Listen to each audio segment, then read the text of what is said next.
BRS ఏజెంట్లు దొంగల ముఠా తీరుగా దోసుకొని తినడానికి పెట్టినటువంటి కమిటీని పెట్టి ఇటు పెట్రోల్ వాడుకుంటారు, అటు 10 మంది లేకున్నా ఉన్నట్టు సృష్టించి డైరెక్ట్ దోసుక తింటారు.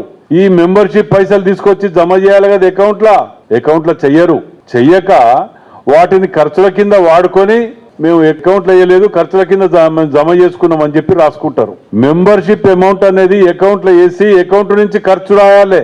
వీళ్ళు డైరెక్ట్ మేము అకౌంట్లో వేయకుండా మాకు ఖర్చు అయింది అని చెప్పి అలా రాసుకుంటారు డైరెక్ట్గా. ఆ కమిటీ దొంగ ముఠా ఉన్నది కదా, వాళ్ళే తీర్మానం చేసుకుంటారు అన్నట్టు ఇది ఖర్చుల కింద జమ అయిపోయిందని చెప్పి. ఇవన్నీ దొరకటం వలన అక్కడ డిజాల్వ్ చేయటం జరిగింది. అసలు ఆ 200 మెంబర్షిప్ చేయలే, ఆ మెంబర్షిప్ పైసలు కనుక తీసుకొచ్చి అకౌంట్లో వేయకపోతే ఆ మెంబర్షిప్ వ్యాలిడిటీ ఎక్కడిది, కమిటీకి వ్యాలిడిటీ ఎక్కడిది?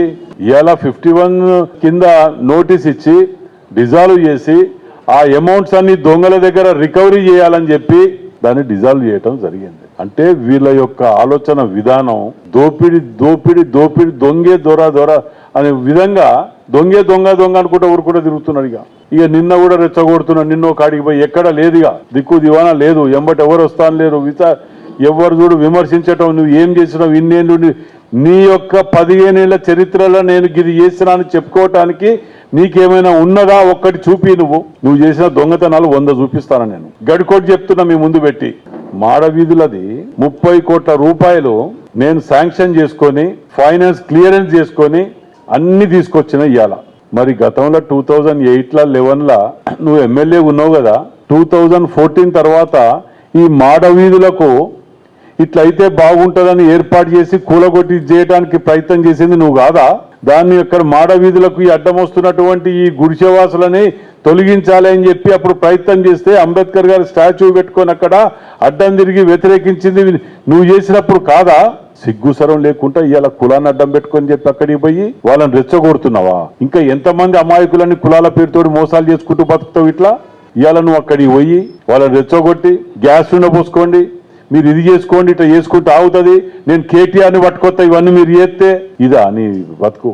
నేను గతంలో ఓపెన్ ఛాలెంజ్ చేసిన, హనుమకొండ చౌరస్తాలో కూర్చున్నాం, ఆ కేటీఆర్ని గారిని రమ్మనండి, ఈ అభివృద్ధి మీద ఉమ్మడి జిల్లా అభివృద్ధి మీద నియోజక అభివృద్ధి మీద మేము తెచ్చిన డబ్బులు మీరు 10 ఏళ్లలో తేలేదని చెప్పి హనుమకొండ చౌరస్తాలో నేను విత్ ఆడిట్ తోటి నిరూపిస్తా. మీరు రాగలి దమ్మున్నదా మీ కేటీఆర్కి? ఎందుకంటే ఈ చిన్న ఎదవలతో కూర్చోదలుచుకోలేదు నేను. ఎందుకంటే ఈ దొంగల ముట్ట వీళ్ళతో పక్క కూర్చోవాలని అసహ్యంగా ఉన్నది వీళ్ళు చేసే పనులకు. ఆ కేటీఆర్కి ఎట్లా బుద్ధి లేదో అర్థమైతే లేదు. ఇలాంటి ఎదవాళ్ళు నెంబడి పెట్టుకుంది. సరే ఐదవో పెద్ద ఎదవో చిన్న ఎదవో అంతే తేడా ఏం లేదు, కానీ ఎందుకు ఇది చేస్తున్నారు? ఇప్పటికైనా మానుకొని బుద్ధి తెచ్చుకొని కరీంనగర్ ఖమ్మంని చూసి బుద్ధి తెచ్చుకోనరా నాయన. వాటికి అండర్ గ్రౌండ్ డ్రైనేజ్ ఉన్నది, వాటి అభివృద్ధి చెందుతాయి. మన పరిస్థితిని ఎందుకంటే దాపరించేటట్టు చేసిండ్రు మీరు కారణం కాదా? కేవలం మీరే కారణం. ఇలా వినయ్ భాస్కర్, నువ్వు మీ యొక్క దొంగల ముఠ మీరు కారణం.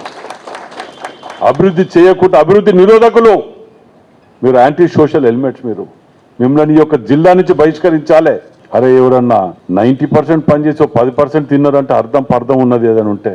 సరే 10% పనిచేసి 90% తినే దొంగల మూట ఇది ఒక్కటే ఉన్నది కావచ్చు దేశం మీద, ఎక్కడ చూడలే. బిడ్డ నువ్వు నేను ఏదేని చెప్తున్నా, నువ్వు ఏది చేసినా నాకు రాజకీయంగా ఏది చేసినా మంచిదే, కానీ అభివృద్ధిలో మాత్రం అడ్డుకుంటే బిడ్డ ఖబర్దార్ నీకు చెప్తున్నా. ఎలక్షన్లు వస్తున్నాయి అనగానే ఏదోటి రెచ్చగొట్టడం, ఏదోటి డైవర్ట్ చేయటం. ఎంతసేపు తెలంగాణ సెంటిమెంట్ 2 రోజులు బతికిండ్రు. అసలు వీళ్ళకి చరిత్ర ఏంది, పాడైంది, ఉద్యమాన్ని అడ్డం పెట్టుకొని తిరిగింది తప్ప వీళ్ళకు ఓ హిస్టరీ ఉన్నదా?